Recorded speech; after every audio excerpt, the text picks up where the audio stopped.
سب سے پہلے تو یہ جو ایران اسرائیل تنازع شروع ہوا ہے اس مرتبہ، اس کی آپ کو کیا سمجھ میں آ رہی ہے؟ ٹرمپ کا کردار اس میں کیا ہے؟ کیونکہ اس پہ بڑی بات ہو رہی ہے. پہلے وہ کہتا رہا کہ نہیں بھائی ہم نے نہیں شروع کروایا اور ہمارا اس میں کوئی ہاتھ نہیں ہے. پھر اس نے ایک گارڈین کا آرٹیکل چھپا جس میں وہ کہتا ہے، جس میں بیسیکلی ہیڈ لائن یہ ہے کہ ٹرمپ یہ کریڈٹ لینا چاہ رہا ہے اس اٹیک کے لیے جس کو وہ اپوز کر رہا تھا ماضی میں بقول اس کے. سو یہ ڈبل پالیسی کچھ نظر آ رہی ہے. اور پھر اب وہ یہ کہہ رہا ہے کہ بھائی امریکہ جو ہے وہ ثالثی کرانے کے لیے اس طرح سے تیار ہے، آپ جو ہے میز پر آ جائیں، جبکہ وہ میز پر تو پہلے ہی بیٹھے ہوئے تھے، ان کے ساتھ ثالثی تو ہو رہی تھی. تو یہ سارے معاملے میں امریکہ آپ کو کہاں کھڑا نظر آیا؟ دیکھیں، امریکہ بالکل اسرائیل جو کہ ایک ٹیررسٹ اینٹی ہے، اسٹیٹ کہنا انسلٹ ہے، اسٹیٹ یہ ایک ٹیررسٹ اینٹی ہے، روگ اینٹی. اس کے ساتھ اس کے پیچھے امریکہ کا پاور ہے، امریکہ کے ویپن سسٹمز ہیں. امریکہ پوری طرح کھڑا ہوا ہے اس اسرائیل کے ساتھ. اور ٹرمپ سراسر جھوٹ بول رہا ہے. Let me be very clear, I am not a diplomat. اچھا، جھوٹ، ایبسلوٹ لائز کہ ہم حصہ نہیں تھے، بالکل حصہ تھے.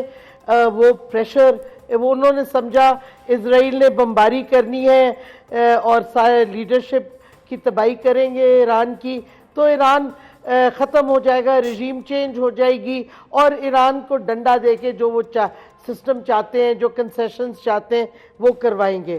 لیکن ہوا کیا؟ ہوا کچھ اور. ایران نے جواب دیا.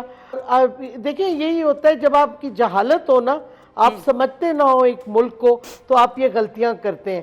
ایران کی آپ پوری ہسٹری دیکھیں، ریسنٹ ہسٹری، جب نئی نئی ریولوشن آئی تھی، عراق ایران کی جنگ ہو گئی تھی. عراق کو پوری ویسٹرن ممالک ان کی ویپن سسٹمز، بلکہ جرمنی نے تو کیمیکل ویپنز دیے تھے صدام حسین کو، انہوں نے کیمیکل ویپنز استعمال کیے. عراق نے پوری جنگ شروع کر دی ایران کے ساتھ، اور 8 سال یہ جنگ چلی ہے. اور اس جنگ میں کے دوران اگر آپ دیکھیں، ایک پورا ان کے پارلیمنٹ میں جو دہشت گردی کا اٹیک ہوا تھا، جسے پوری یعنی کہ لٹرلی پریزیڈنٹ، اسپیکر، کیبنٹ سب شہید ہو گئی تھی. اس کے باوجود ایران 8 سال جنگ لڑا اور اینڈ میں جیتا. صدام کو ہار ماننی پڑی.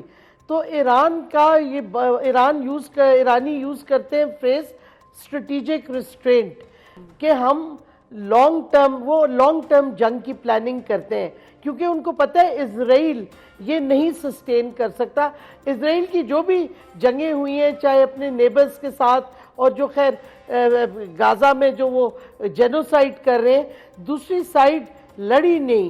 اگر آپ دیکھیں ان کی کوئی جنگ زیادہ لمبی نہیں چلی، کیونکہ اسرائیل کا اگر لیک اسپیشل ڈیپتھ نہیں ہے. دوسرا، اس کی آئی ڈی ایف میں بہت سے ڈیول نیشنلز ہیں، کوئی امریکن ہے، کوئی جرمن ہے، برٹش ہے، اور ان کے پاس سٹینگ اور ان کی پاپولیشن بہت کنسنٹریٹڈ ہے شہروں میں. تو آپ دیکھیں اسرائیل لمبا نہیں کھینچ سکتی جنگ کو، اور ابھی تو اس کو بہت امداد مل رہی ہے. ایران کی میسائل اگر فائر ہوتی ہے، صرف اسرائیل کا اینٹی ڈیفنس، وہ ایئر ڈیفنس سسٹمز نہیں ہوتے. پہلے ان کو کیا کہتے ہیں، امریکہ کی فورسز ہیں جو عراق میں سٹیشنڈ ہیں، پھر فرینچ ریفیل جیٹ ہیں جو یو اے ای سے اڑتے ہیں، ان کی یو ایس ایس ونسنس جو ڈسٹرائر ہے، میسائل ڈسٹرائر ہے، ادھر وہ کھڑا ہوا ہے پرشین گلف میں جہاز. پھر ان کو برطانیہ سائپرس سے اپنے جہاز اڑاتا ہے. پھر جارڈن نے اپنی ایئر سپیس کھول دی ہے. تو یہ دیکھیں کتنے مرحلے طے کرنے ہوتے ہیں. پھر جا کے آئرن ڈوم اور ڈیوڈ سلنگ، یہ دو جو اسرائیل کے ایئر ڈیفنس سسٹمز ہیں، اس کے باوجود اگر میسائل پہنچ جاتا ہے تو یہ ایک بہت ریفلیکشن ہے ایران کی اپنی انڈیجنس ٹیکنالوجیکل اچیومنٹ کا، اور وہ اب نظر آ رہی ہے. اچھا ڈاکٹر صاحبہ، ظاہر ہے آپ نے بھی یہ ذکر کیا ہے، ٹرمپ کے حوالے سے بھی بات کی ہے اور لانگ ٹرم پلاننگ کی ایران کی طرف سے بات کی ہے آپ نے.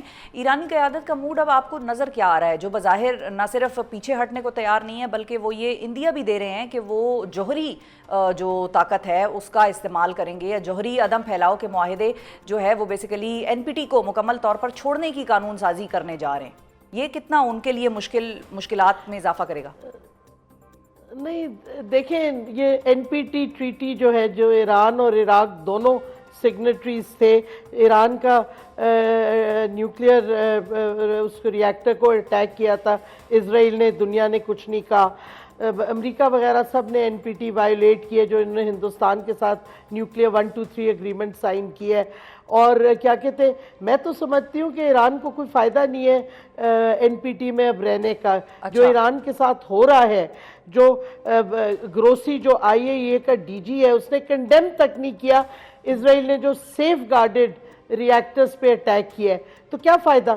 میں تو سمجھتی ہوں کہ بالکل ایران کو ایگزٹ کر جائے این پی ٹی سے، کیونکہ ایران کے ساتھ جو ہو رہا ہے ظلم، انٹرنیشنل کمیونٹی جو کر رہی ہے، وہ ان کو کوئی فائدہ نہیں ملے گا. اور میں سمجھتی ہوں کہ ٹرمپ سمجھتا ہے کہ یہ جنگ کے بعد وہ نیوکلیئر نیگوسیشن کریں گے کہ یہ پریشر ٹیکٹک سے الٹ اس کا ریاکشن ہوگا، اور یہ واضح طور پہ سمجھ جانا چاہیے.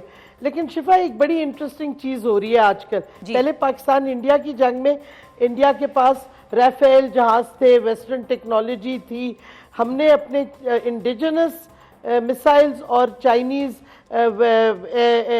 پلینز اور ان کے جو کمیونیکیشن سسٹمز استعمال کیے، اور کون اینڈ میں سکسیسفل ہوا؟ پاکستان. اب آپ دیکھیں ایران ڈسپائٹ ساری ویسٹرن سپورٹ، اور آج خبر آئی ہے کہ 20 یو ایس کے ایئر ریفیولر جو ہیں وہ جہاز بھی پہنچ رہے ہیں اسرائیل کی مدد کے لیے. Despite all the western technology, چاہے ریفیل ہو، چاہے یو ایس ایس ونسنس کے میسائل ڈسٹرائرز ہوں، چاہے ایئر ڈوم ہو، جو بھی جو ڈوم ہے ان کی سارا کچھ، اینڈ میں انڈیجنس میسائلز ایران نے بنائے. ایئر فورس تو ایران کا ہے ہی نہیں، بیکاز ان کو سپیس نہیں ملتے تھے، جہاز ان کے کہاں سے ہوں گے. لیکن پھر بھی انڈیجنس ٹیکنالوجی اور ایک کمٹمنٹ اور ڈٹرمنیشن کی وجہ سے انہوں نے جواب دیا اور دیتے جا رہے ہیں اسرائیل کے خلاف. تو میں سمجھتی ہوں یہ بڑا انٹرسٹنگ ایک فینومینن اب ہو رہا ہے کہ so called superior western weapon systems by them selves کچھ نہیں کر سکتے اگر دوسری سائڈ کا ول اور ڈٹرمنیشن ہے to fight for their independence اور اپنے سروائیول کے لیے. بالکل صحیح ہے. اچھا، ویری امپورٹنٹ پوائنٹ کہ واقعی یہ جو ویسٹرن ٹیکنالوجی ہے اس کے حوالے سے دنیا میں ایک تشویش کی لہر دوڑی ہوئی ہے جب سے پاکستان کا معاملہ بھارت کے ساتھ ہوا. اچھا، کیونکہ این پی ٹی کی ہم بات کر رہے تھے ڈاکٹر صاحبہ، تو آج آپ کی میں ایک ٹویٹ دیکھ رہی تھی جو کہ خواجہ آصف صاحب وزیر دفاع کے حوالے سے تھی، اور ان کو آپ بیسیکلی ایڈریس کر رہی تھیں. اس دعویٰ ان کا یہ ہے کہ پاکستان نے جوہری ہتھیاروں کے حوالے سے تمام بین الاقوامی قوانین سائن کر رکھے ہیں، اور آپ نے ایک جوابی ٹویٹ کیا تھا. یہ کیا معاملہ ہے؟ یہ ذرا سمجھائیں لوگوں کو. دیکھیں، پاکستان انڈیا نے non proliferation treaty N P T جو ہے وہ نہیں سائن کی. نہ ہم کر سکتے ہیں کیونکہ وی آر ناٹ ریکگنائزڈ. ان کے آرٹیکل میں کلیئرلی لکھا ہے 5 nuclear weapon states are the recognized states, جس میں پاکستان اور انڈیا دونوں نہیں ہیں. تو اب تو وہ کر ہی نہیں سکتے سائن انلیس وہ ٹریٹی چینج ہو. تو وی آر ناٹ. 2 چیزیں مین نیوکلیئر ویپنز کی انٹرنیشنل ٹریٹیز ہیں، ایک سی ٹی بی ٹی جو ہم نے نہیں دستخط کیا، اور این پی ٹی جو ہم نے نہیں کیا، نہ ہندوستان نے کیا. تو میں صرف ان کو کریکٹ کر رہی تھی کہ اپنے فیکٹس دیکھ لیں. ہم آئی اے ای اے کے ممبرز ہیں، لیکن انہوں نے کیونکہ نیوکلیئر ویپنز کے حوالے سے کہا تھا، تو ایکچولی ہم نہیں ہیں سگنیٹری ٹو ایدر آف یہ دونوں ٹریٹیز پہ. نہ ہم نے کیا دستخط اور نہ ہم کریں گے، اور نہ ہمیں کوئی فائدہ ملے گا. اب تو ہمیں نیوکلیئر پاور ہیں اور ہمیں ڈی فیکٹو ریکگنیشن ہے ایز نیوکلیئر ویپن پاورز، تو ہم کیوں سائن کریں گے؟ اسرائیل نے تو کچھ نہیں کیا. بٹ اگین ایک عجیب و غریب بات ہے، آئی اے ای اے میں اسرائیل کا کوئی ذکر نہیں، ڈسکشن نہیں ہوتی. کنڈمنیشن تو دور کی بات ہے، ان کے